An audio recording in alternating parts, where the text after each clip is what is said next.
چنانچہ حضرت تھانوی رحمۃ اللہ نے واقعہ لکھا ہے، چند بھائی تھے تو جائیداد کی تقسیم میں کوئی جھگڑا ہونے لگا۔ ایک نے کہا کہ بھائی مجھ سے جھگڑو نہیں، آپ ساری جائیداد خود لے لو اور والدین کی خدمت والا کام یہ مجھے دے دو، میں چاہتا ہوں ان کی خدمت ہو۔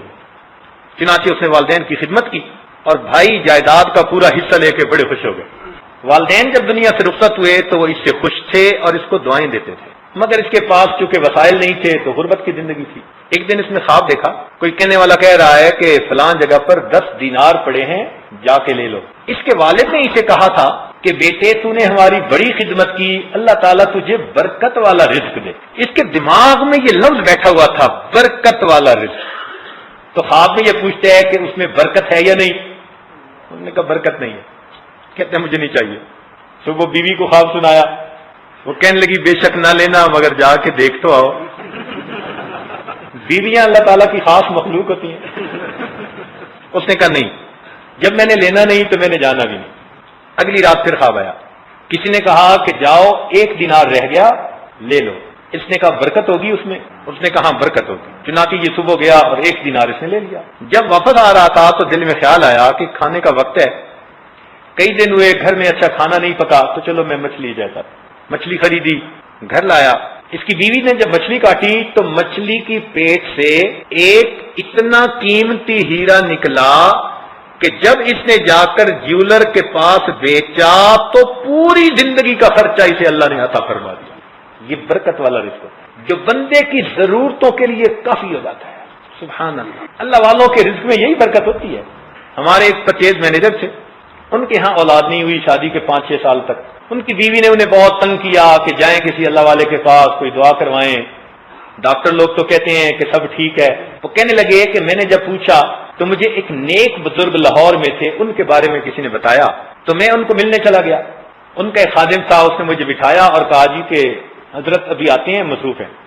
اس دوران جب وہ گھر جانے لگا نا تو کپڑا ہٹا تو میں نے دیکھا کہ وہ بزرگ نفلیں پڑھ رہے تھے۔ تو میں بڑا متاثر ہوا کہ فرض نماز کا وقت تو نہیں، یہ تو کوئی چاش کا وقت ہوگا، تو یہ کھڑے نفلیں پڑھ رہے ہیں۔ اتنے میں خادم نے آ کر مجھے شربت کا گلاس بھی پلایا، گرمی کا موسم۔ میں نے کہا بھی صحیح، آپ نے کیوں تکلف کیا؟ اس نے کہا جی حضرت کا حکم ہے، اگر میں آپ کو یہ نہیں پلاؤں گا تو مجھے جواب دینا پڑے گا۔ تو منتیں بھی کی اور شربت پلا بھی دیا اس نے۔ کہنے لگا میں اور متاثر ہوا۔ تھوڑی دیر میں وہ بزرگ آئے اور معذرت کرنے لگے کہ جی معاف کرنا، میں کسی کام میں مصروف تھا، میں آ نہیں سکا۔ کہنے لگا میں اور متاثر ہوا کہ کوئی اور ہوتا تو کہتا میرے معمولات چل رہے تھے اور میرے تو اوقات ہوتے ہیں، کیا ہوتا ہے، اور یہ چھپا رہے ہیں کہ میں مصروف تھا۔ میں نے انہیں کہا جی کہ مجھے کچھ آپ دیں اس بارے میں۔ انہوں نے کہا بھائی کیا دینا، بس میں دعا کر دیتا ہوں، اللہ تعالیٰ خیر کا معاملہ فرما دیں گے، تم اللہ تعالیٰ کی طرف توجہ رکھو۔ لگتا تھا کہ وہ عامل نہیں تھے، وہ کامل تھے۔ آج لوگ عاملوں کے پیچھے بھاگتے ہیں، وہ خدا کے بندو کاملوں کے پاس آؤ۔ تو انہوں نے دعا کر دی۔ جب میں رخصت ہونے لگا تو میں نے ان کو اس زمانے میں 5 روپے ہدیہ دینا چاہے، تو انہوں نے کہا نہیں اس کی تو کوئی ضرورت ہی نہیں۔ میں نے کہا حضرت ہر آنے والے کو آپ کھلاتے پلاتے بھی ہیں، لوگ بھی آتے رہتے ہیں، تو آپ میرا بھی حصہ ڈال لیجئے۔ وہ کہنے لگے نہیں، میں کچھ کتابوں کا بھی کام ساتھ کرتا ہوں اور اللہ تعالیٰ اس سے مجھے 50 روپیہ مہینہ کے دے دیتے ہیں اور میرے پیسے تو ختم ہی نہیں ہوتے۔ وہ کہنے لگے کہ آج تک وہ منظر میری آنکھوں میں ہے کہ اس اللہ والے نے کیسے کہا کہ میرے 50 روپے ختم ہی نہیں ہوتے۔ یہ برکت ہوتی ہے۔ جنید بغدادی رحمۃ اللہ کا ایک مرید تھا، حضرت میرا حج پہ جانے کا ارادہ، وسائل نہیں ہے۔ فرمان لگے اچھا یہ چونی لے جاؤ، ضرورت پڑے تو خرچ کر لینا۔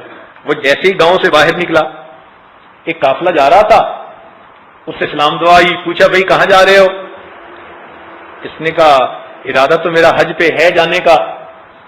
انہوں نے کہا بھائی ہمارا ایک بندہ جانا تھا اور نہیں جا سکا تو سواری خالی ہے، تو آؤ بیٹھ جاؤ اونٹ کے اوپر۔ لو جی سواری بھی مل گئی، وہ کھانے بھی کھلاتے، اس کی خدمت بھی کرتے، اس نے حج بھی کیا۔ جب واپس آنے کا وقت ہوا تو مکہ مکرمہ سے باہر نکلا تو ایک دوسرے قافلے والے مل گئے۔ انہوں نے بھی دیکھ کے پوچھا بھائی کہاں جانا ہے؟ اس نے کہا فلاں جگہ۔ وہ کہنے لگے ہم نے تو اس سے بھی آگے جانا ہے، ہمارے پاس ایک بندہ تھا وہ یہیں رہ گیا، تو سواری خالی ہے، آنے تو بیٹھ جاؤ۔ یہ بیٹھ گیا۔ انہوں نے بھی سارا راستہ اس کی خدمت کی، کھانے کھلائے. شاہانہ حج کرنے کے بعد یہ اللہ کا فقیر واپس اپنی بستی میں آیا، حضرت سے ملا اور حضرت کو پوری کارگزاری سنائی. حضرت نے فرمایا بے کتنا خرچہ ہوا؟ کہنے لگا پورے سفر میں کوئی نہیں. تو میں میری چونی واپس کر دوں. سچی بات ہے، اللہ والوں کی چونی خرچ ہی نہیں ہوتی. کاش کہ ہم اس کا کبھی مزہ لیں نا، کہ دل میں یقین توکل کو مضبوط کر کے ابتدا کے جو تھوڑے سے حالات ہوتے ہیں نا وہ برداشت کر جائیں. ایسا مزہ فقیری میں شاہی کر رہے ہوتے ہیں.